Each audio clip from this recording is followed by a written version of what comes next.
ছেলেটি অনেক কষ্ট করে নিজের স্বপ্নের বাড়ি কেমন হবে সেটা তৈরি করছে। তার একটি ছোট ভার্সন সে রীতিমতো বানিয়ে ফেলতেছে। সে ছাদ ঢালা থেকে শুরু করে বাড়ির যত ছোট আসবাবপত্র আছে সব বানাচ্ছে।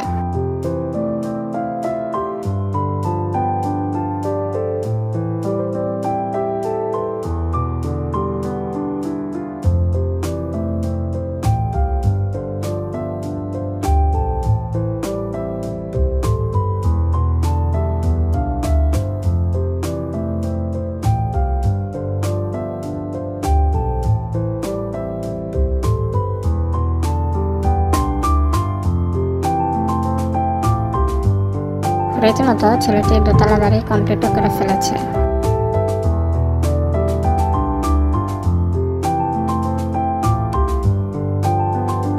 এখন সে বাড়িতে জানলা দরজা আছে।